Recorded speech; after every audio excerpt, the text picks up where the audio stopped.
Hello plant community, thanks for tuning into this channel. If you're new here, welcome. My name is Pam, and for those of you that keep checking me out on a weekly basis, thank you so much for coming back. So today's topic, you guys, is Spathiphyllium. Now if you've been watching me some time, I do tend to talk about Spathiphylliums a little bit more often than maybe what I need to, but I can't resist talking about them because they are really cool plants. I would totally recommend a new plant parent to purchase them, and also they clear the air. So many things. It's like a win-win type of situation. So I wanted to talk in depth about a particular one. Now there's several varieties of Spathiphyllium. I only have 4 in my collection. The first one would be my oldest one, by the way, too, is this regular green one, and it's very full, as you can see, and I have it in this beautiful pot that I think I've had it in this pot for about 2 years now. I may have to up pot it because, as you can see, it's so full. I know for a fact by looking at this that it does want to take off and grow. But I kind of like left it in this pot to maintain the size, because peace lilies, when given the right conditions, can grow very vigorously for you under your care. Now the next one that I have is my domino peace lily. I really love this plant. Very beautiful. It does remind me of wilted spinach. At least that's what I think of when I see it, but the subtle variegations and the colors in this plant is very beautiful and very gorgeous. I love the wavy edges of the leaves, and I have it in a terracotta pot. My next one is actually my platinum mist, and I'm actually almost sitting on this, it gets so big. My platinum mist peace lily. And you guys, I mean, this plant, honestly, statement piece, right? At least I think it is for me. And it does have some new growth going on, but very beautiful plant. But today's video is the one that I want to shine the spotlight on, this particular Spathiphyllium, because I don't think many people have it in their collection, or if they do, they're not talking about it very often.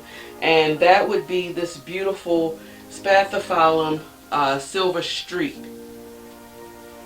You guys, I really love this plant because, I mean, the streaks of the silver really does something for me.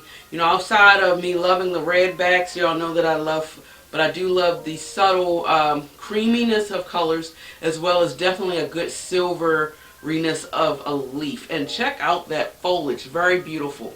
And so I really want to talk more about this particular Spathiphyllium, like I said, and I want to shine the spotlight on this. Now let's just talk about the overall care. The overall care to me kind of like slightly changes or stands out amongst the other 3 peace lilies that I've showed you. Now let's just talk a little bit about light. Now, of course, Spathiphylliums is very great. Like I said, the reason why I encourage new plant parents, because they really can tolerate all levels of light, from low, medium to bright indirect light. And like I said, they adapt very well to that. The second thing, when it comes, okay, soil. Now, of course, soil, I do tend to do an area soil for me, because I know that I can be a heavy waterer, which is why my platinum mist, my domino, as well as my regular peace lilies are all in terracotta pots, because I know that I can be a heavy waterer. But the good part about it, you know, they're very dramatic when it comes to watering, and the 3 that I just mentioned are forgiving if you forget. Now, when it comes to actually the soil here, now I never, the plant vendor that I brought it from, I did not change the soil, and I'm glad I did not, because I believe that this particular plant needs a little bit more of a denser soil. Not saying to not use any aeration at all, because by all means I do believe that you should, but it should be a very small percentage. So technically I would say about 75% of your regular potting soil, and then 25% of perlite. So not very significant, enough to add some aeration in the soil, but not too much where it will really take all of the moisture out, because this plant, unlike the 3 that I just mentioned, this particular baby is not very forgiving with mist waterings, and it will act up, as you can see right here, the crispy tips. the whole leaf itself, you guys, will actually crisp up on you and die off. And initially when I first brought this plant, I had actually 2 plants, and I had it in my dining room and it was sitting on one of my shelves, but literally, you guys, I think I would forget about it so much because I had it like on a shelf, but behind what I would say like a bigger plant. And because of that, I would not be on a particular watering schedule that this plant would like, and then one leaf at a time, they all just crisped up completely and died off. And so therefore, I lost one plant. But in me losing that plant, I did learn that, okay, I have to really be on top of my watering, which is why now I have it in a self-watering pot. Complete game changer for this plant. It's very easy for me to see. I can't beat it. And also too, all of my peace lilies, with the exception of this at one time, is all in my bedroom. And now I moved this in my bedroom where it's getting that dappled medium indirect light. And it's a reminder, because I see this, I'm more conscious of keeping this reservoir filled with water, and I haven't had any problems with me losing any more leaves. So I do plan on buying another one just so that I can make this a fuller pot. But guys, I really do love this. Another thing too, humidity from what I've seen has not been too big with these plants. Spathiphylliums, of course, the average humidity in my home could range between 45%.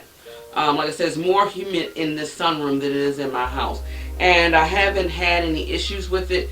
This could possibly also require a little bit more humidity, hence why the tips are also crispy and brown outside of me missing a water schedule. But like I said, I'm not going to boost up the humidity in my home. I could actually bring this plant in here and test that theory out, but it's not dying. And like I said, it tends to love what I'm doing. So if it's not broke, why fix it, right?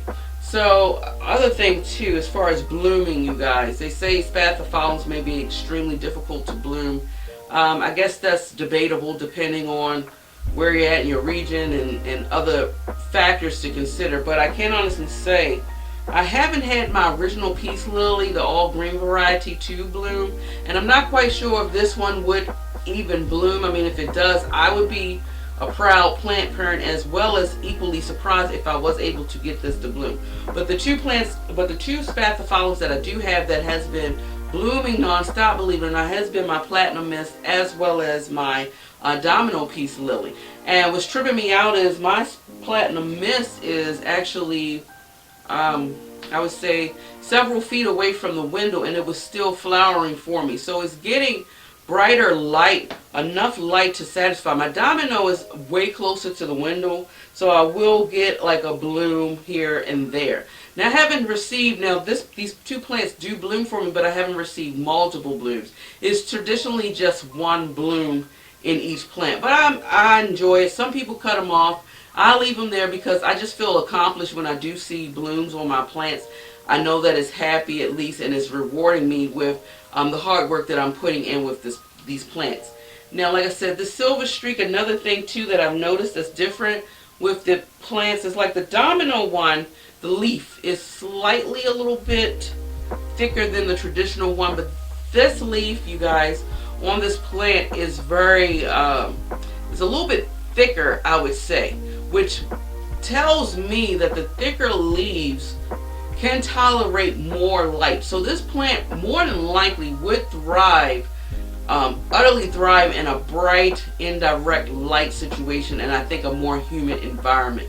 I think under those two conditions, just for me playing around with certain things could possibly promote blooms for this. But even if it did not bloom, you guys, it is still rewarding me with that strikingly beautiful hue of the silver, hence the name. I'm really surprised. I'm not sure how new this plant is, or if this plant is new in the plant community. But no one is really speaking too much about this. And I don't know why, guys, because it is beautiful. I can't wait to get the other specimens so I can actually pot it up in here and just have a fuller pot. I would probably never, from my experience that I went through with this plant, I probably would never take it out of a self-watering pot. So even if I do up pot it, it will definitely have to be in a self-watering pot. It's what's worked well for me. So y'all guys comment below. Let me know if you have any of these varieties of these peace lilies. If you even have the silver streak peace lily. If you do have that, share with us below any experiences that you had, because I'm kind of curious, because like I said, I haven't really found much information about this plant, or I haven't really heard anybody talk about it to make any comparisons to my experience versus theirs. So if you have this plant, please share with all of us your experience with this plant, what worked well for you, what did not, what you experienced. Let's learn together as a plant community. But one last time, you guys, like I said, I really do love it. It cleans the air, and I get so much joy when I wake up in the morning and I see these plants in collection with the other plants. But these plants really have like a special meaning to me. I don't know what it is. Do y'all guys have that? Do y'all have particular plants that really are tuned in more to you and your psyche and everything?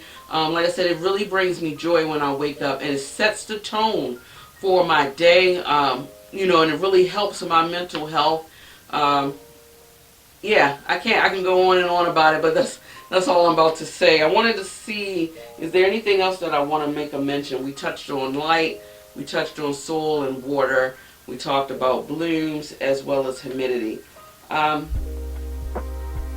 think that's about it, guys. So yeah, keep in mind, if you love foliage as much as I do and you love listening to planty things, definitely subscribe to this channel. Please push up those big thumbs up. I appreciate any support you guys can give me. And y'all enjoy y'all day wherever you are in the world. And until next time, guys, much love. Bye.